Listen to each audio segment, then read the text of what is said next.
Diketahui 100 mili suatu larutan mengandung 60% zat A. Sebanyak X mili air ditambahkan ke dalam larutan tersebut untuk mendapatkan larutan yang mengandung 40% zat A. Nilai X adalah, dari soal ini kita tahu bahwa zat A-nya itu selalu tetap. Jadi yang berubahnya itu hanya presentasenya aja. Sedangkan untuk zat sendiri itu tetap. Kenapa presentasenya bisa berubah?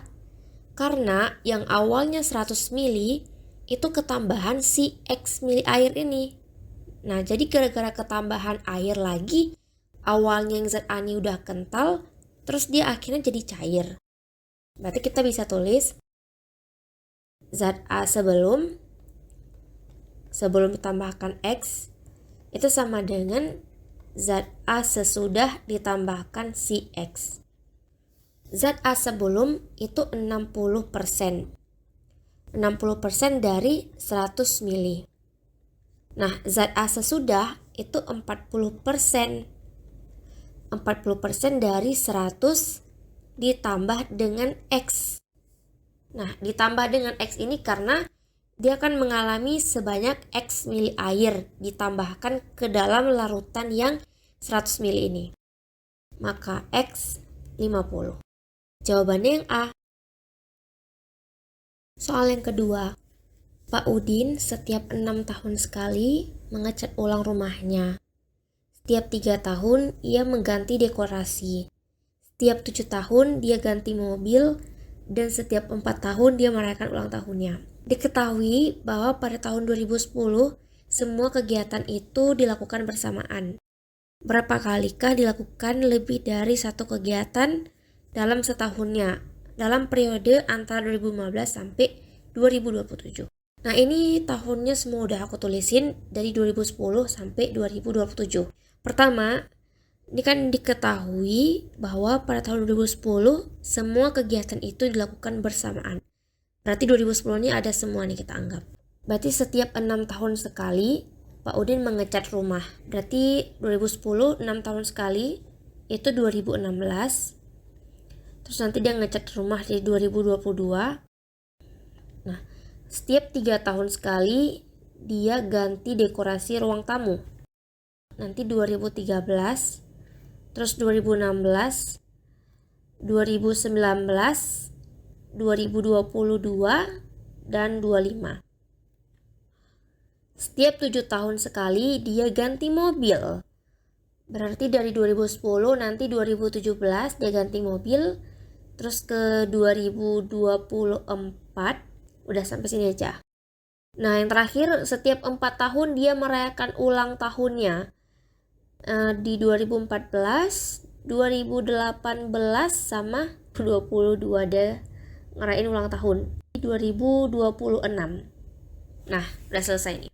Pertanyaannya itu adalah berapa kali dilakukan lebih dari 1. Oke, berarti minimal 2 dalam periode 2015 sampai dengan 2027. Berarti kita cuma perlu lihat dari sini 2015 sampai 2027. Itu yang 2 itu ada 2016. Terus 2022 juga ada. Udah, cuma 2. Berarti pilihan jawabannya itu yang D. Soal yang terakhir, sebuah tes terdiri dari 80 pertanyaan. Safira menargetkan nilai 80%.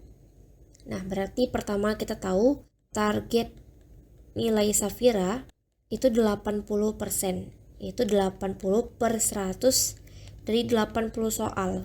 64 soal. Nah, berarti si Safira ini dia minimal harus benar 64 soal. Supaya bisa mencapai target 80%. Lanjut.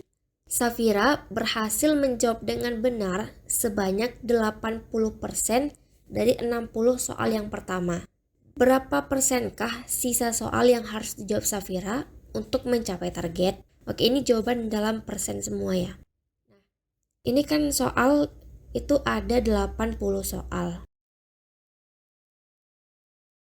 80 ini Safira udah berhasil jawab 60 soal. Berarti ada 20 soal lagi yang Safira belum jawab. Nah, yang 60 ini dia berhasil jawab itu 80%-nya. Yaitu 80 per 100 dikali 60 karena 60 soal. Berarti dia udah benar itu 48 soal. Nah, tadi kan targetnya Safira itu 64 soal. Tapi dia cuma berhasil 48. Nah, ini kita kurang 64 kurang 48 itu 16. Berarti si Safira ini perlu 16 soal lagi yang benar supaya bisa capai target.